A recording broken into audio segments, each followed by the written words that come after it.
A Jefferson City home in the middle of a Craigslist scam. Hundreds rallying at the state capitol demanding action for gun reform in America. And a Columbia hometown hero celebrates a big one. This is KOMU 8 News at 6. Coverage you can count on. KOMU 8 News starts now.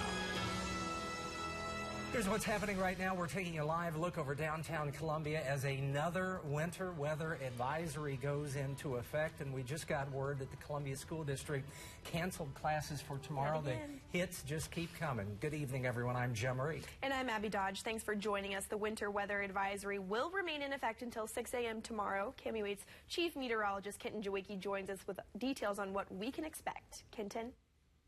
Hey guys, let's take a look at our temperatures because that's the most important thing. Now these are only the temperatures at the surface. You can see they're all right around that freezing mark here, either a degree or two below it or a degree or two above it. But all the temperatures throughout the atmosphere are important with this as well. It's all starting to fall as snow here as it rolls into mid-Missouri. There's a lot of moisture with it. It's not only to our south, it's over to our east as well. But as this pushes in, we are seeing just weak returns overhead right now. And there's moisture up there, but there's dry air that it's fighting through. So it's slowly saturating the atmosphere as it moves in. And we're already starting to see some of the snow, at least on radar, looking more saturated over Camden County. This will all continue to push in to the north. It's going to reach right around Jefferson City by about 8 p.m. and I-70 close to 8 p.m. as well, between 8 p.m. and 9 p.m. And then everything's going to eventually change over into some freezing rain and some sleet. Overnight tonight, it's going to weaken a bit as we head towards sunrise, but we're still dealing with some freezing drizzle out there as well. So snow accumulations and ice accumulations, both likely throughout all of mid-Missouri. I'm tracking this for you hour by hour, talking about our travel forecast tonight and tomorrow coming up. Think you found a great deal on a rental home? Well, maybe not. One Jefferson City home is at the center of a Craigslist scam. KOMU 8's Sydney Kalish is in the studio after speaking to the owner of the home. This listing right here was posted to Craigslist almost 2 weeks ago. This was just days after a Jefferson City family put the home on the market for the first time in almost 25 years. The family was then alerted by someone interested in the home, pointing to this rental ad right here. They say they didn't post it and that this is a scam. 5104 Woodway Drive is filled with 24 years of happy family memories. They all grew up in this home. We raised 6 kids in this home in the past 20-some-odd years. But now it is at the center of a Craigslist scam. It is very upsetting to me. Here's the Craigslist listing.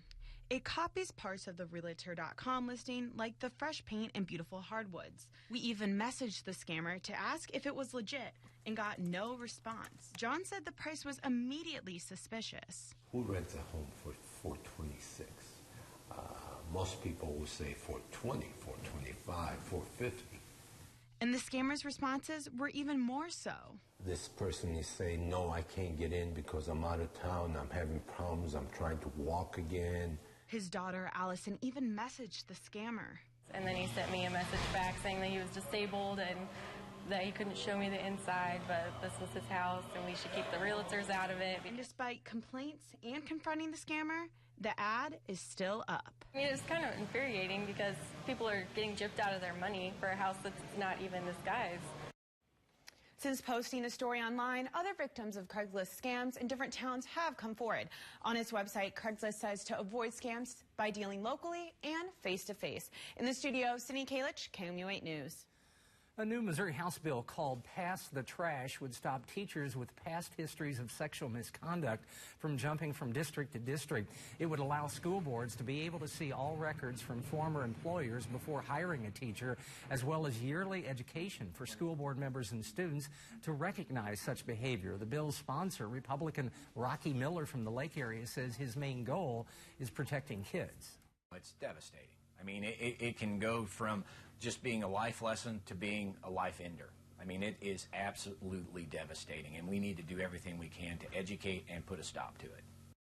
For Miller, the issue hits close to home. He served on the School of the Osage School Board, which recently had a teacher sexual misconduct case.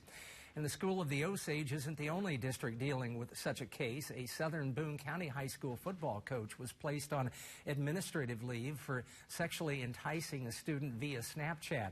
This is a story we've been following for months. Tennille Stevenson pleaded not guilty in October and resigned from the district.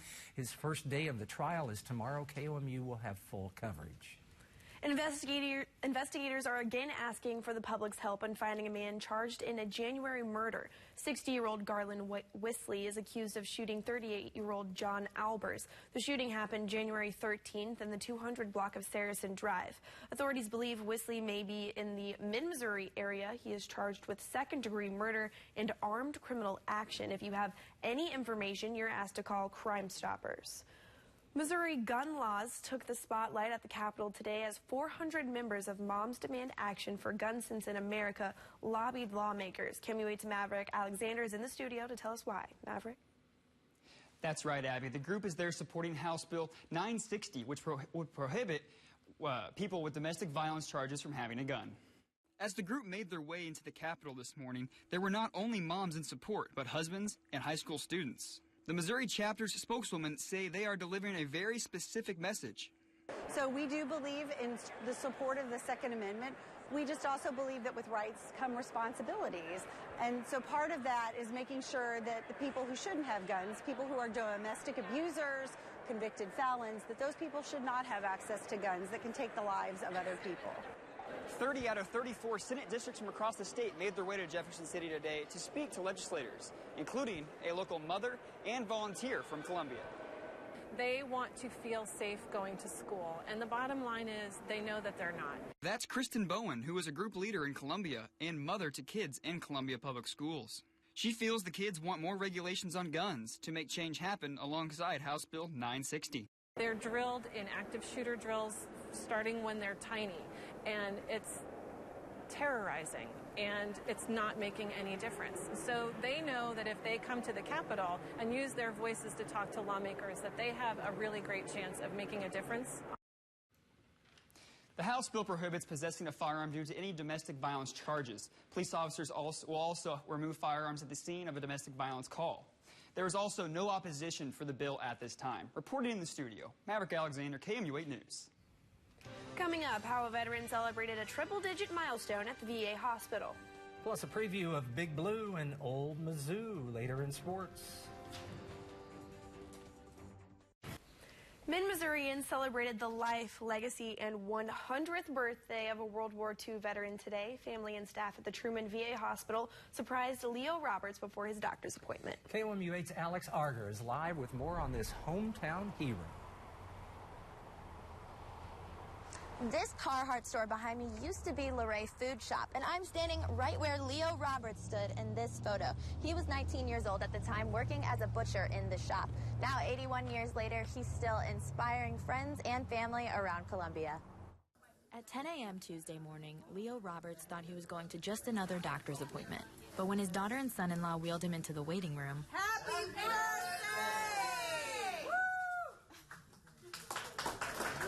It's pretty amazing. In my opinion, I don't think he looks like he's 100. today, Siler wanted to surprise her dad, so she gathered family. Are you happy that Katie and Missy came? Yeah. And staff at the VA hospital to celebrate a century of Leo Roberts' life. Roberts enlisted in the U.S. Navy on April 26, 1944. His time in World War II ended in 1946, a few weeks after his 25th birthday. You get to have fun. And now... Well, we're waiting for the 101.